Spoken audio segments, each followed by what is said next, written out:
Hi, I'm Tim. Welcome to Watchbox, and thanks for logging on. If you love this watch, email me, tmosso@thewatchbox.com. It's in the description below.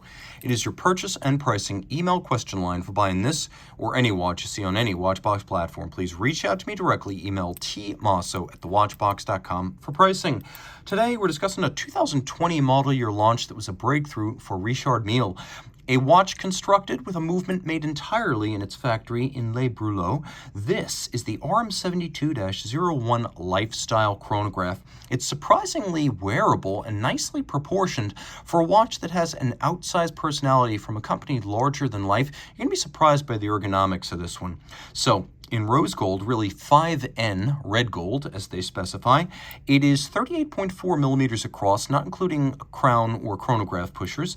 It is 11.7 millimeters thick as I measure it, and from lug tip to lug tip, 47.4 millimeters. You can see how the arced camber of the case back makes this one easier to wear, and I'll show you on my wrist, which is 16 centimeters in circumference, and it wears quite nicely. The timepiece comes nowhere near the edge of my wrist. You can see how far inboard the case is on each side. You can even see that well from the top. This is suitable for a wrist that is, in my estimation, as small as 14 centimeters in circumference. You might even be able to fit it on a lady's wrist, so those who enjoy this particular lifestyle may be able to enjoy it on a unisex basis.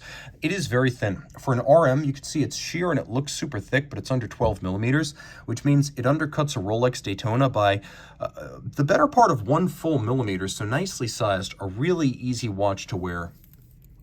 The strap is proprietary, and as you can see, it is actually screw fixed. It has hollows in its profile to match the hollows of the case. It's matte finished. It features a taper that matches the taper of the lugs. You can see that it is an RM factory strap in brand new condition, and it's equipped with a 2-element clasp. So we have one element that's red gold, and you can see that features both satination and media blasting, and that the profiles with the spline screws and the recesses match the profiles of the watch itself. And then inside, we have titanium and the well-known leaf spring deployment system made by G&F Chatelain, which is a Chanel company that supplies this clasp to many within the industry. It's a very secure system, and it's a lot of fun to play with because it has a life of its own, snapping open and snapping closed. Taking a look at the case, well-known tonneau profile. Here we have a polish on the lip of the bezel. We have satination vertical. We also have media blasting in between the columns, and the columns are actually channels that incorporate the spline screws. Look carefully at the spline screws. You can see they've been polished across their top, which makes for a nice contrast with the satin finished red gold of the bezel itself. We have a little bit of a reprofiling of the crown side. These elements on the RM72 are designed to be less prominent and better blend into the profile of the case. So you can see that the pushers have been a little bit tapered. They have rose gold inserts, but they're also a little bit pared back as they approach the end of the case. We have a Richard Mille logo inset with gold inside of the crown, and then we have a little tire-like profiling. As you can see, this sort of swirled molding matches the logo of the company and also provides a little bit of aggression against the finger for easier winding. Now, the watch does have a hacking or stop seconds function. You can see how easily I'm able to invoke that. Everything stops, chronograph, time telling, the earth stands still, very easy to do. Take a close look here. We have a multifunction crown. This is a system originally designed by Renaud & Papy, which made many of the high-end RM watches, and RM watches have now adopted this system across the board. So you see, now I'm in winding mode. I pull out halfway. Now I am in date quick setting mode. You can see how I'm able to quick set that date down at about 7 o'clock on the dial. And then if I pull it out all the way, now I am in hour setting mode. So I have those 3 modes and a crown that indicates which function is currently engaged. The chronograph is an interesting piece. First, let's start with what you can see on the dial side. This is a chronograph designed for folks who love endurance sports car racing. Why? Because it features a 24-hour scale. So instead of 6 to 12 hours, we have 24. Richard Mille is a ranking official on the FIA Endurance Racing Committee, which oversees races like the 24 Hours of Le Mans and the WEC, the World Endurance Championship. So Richard Mille himself is deeply committed to endurance sports car racing, and not just the historic kind, but current spec and current formula. That's why we have a 24-hour sub-register here. Now, another feature, the minutes register, 60, not 30 to 45 like we see on a conventional chronograph, a lot more helpful. If you need to time, say, a 41-minute interval, it helps to have all 60 minutes displayed. And then, of course, we have our running seconds display and then chronograph seconds. Let's do a quick loom shot and take a look at this watch in the dark. As you can see, pretty straightforward. Not a whole lot to say about that.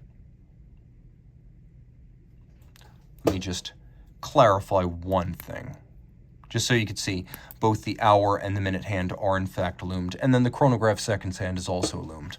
Taking a quick look, you can see that the movement itself begins to reveal some of the inner workings. You can see some elements of the keyless works underneath the function indicator.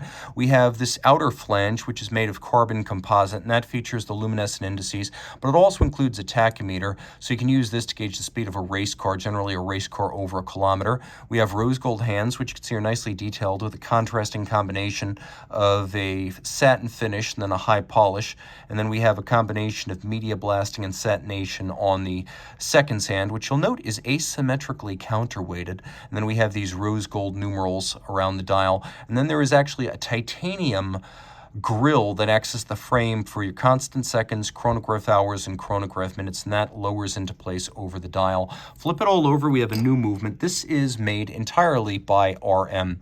You can see it has a name, CRM-C1. We have a platinum winding mass that pivots on ceramic bearings. It is a bidirectional, skeletonized, and hand-finished platinum winding mass, energizing a 50-hour power reserve. You can see that the bridges and plates of the movement have been skeletonized and crafted from grade 5 titanium. They're also fixed to the case in a means that provides a measure of shock resistance. Further shock resistance provided by a balance bridge that's anchored on both sides, unlike the old Vaucher chronograph calibers. The dual-anchored balance bridge gives you better shock tolerance. We also have a free-sprung balance for better shock tolerance and easier adjustment, and this is a 5-position chronometer style adjustment, so no problems there. You can see there is a crenellated column wheel with 6 columns, and that makes for a very crisp actuation. You hear and feel the action of the column wheel. We also have an unconventional lateral clutch. Oscillating pinions are being used more and more in high-end watches, from Ming to FP Journe, and RM is no exception. With the oscillating pinion system, you can see when I engage this chronograph, unlike a conventional lateral clutch chrono, there's no pronounced jump. I press and hold, and it merely moves into action without the big jump you associate with a lateral clutch. It's seamless like a vertical clutch. That's the advantage of the oscillating pinion. The other advantage is, and you might ask, why not just go with a vertical clutch? Because it makes the watch thicker, and also it's not very interesting to look at, whereas on this watch, you could see the lateral clutch in action. Now, another feature worth mentioning, which is that the chronograph, it's driven off the barrel of the watch, which means chronograph functions being driven by the barrel. The watch doesn't suffer a loss of balance amplitude and a slowing of the timing when the chronograph is running. Now, I'm not sure I buy Richard Mille's claim that you also don't lose power reserve when the chronograph is running, but I absolutely believe that if the chronograph is being driven by an independent train off the barrel, that you will not lose time and you will not lose balance amplitude if the chronograph is running on this watch. And that's a real distinction. That's something that's definitely worth mentioning. This movement is so packed with features, we could exhaust our time. Let's add to them, though. Features include a fast barrel. The mainspring barrel turns once every 5 hours, which means the torque release is flatter. So through the 50-hour power reserve of this watch, it doesn't have a tendency to surge and run fast or really slow down towards the end. So the use of a fast barrel really helps that. The 39 joule movement is protected down to 30 meters. So this is a sports watch, but it's not an aquatic sports watch. You don't want to take this one swimming. And there's just a lot to love about the architecture, which is open, visible, and easy to appreciate, with finish that does blend a considerable amount of hand finish with the typical mechanical finish. And it's just a technically accomplished movement that manages to do everything the old RM11 did, including the application of a flyback function, so you can reset and restart the timing without first stopping. It just gives it to you in a much more integrated and immensely better packaged watch. Reach out to Team Mosso at thewatchbox.com for purchase and pricing details.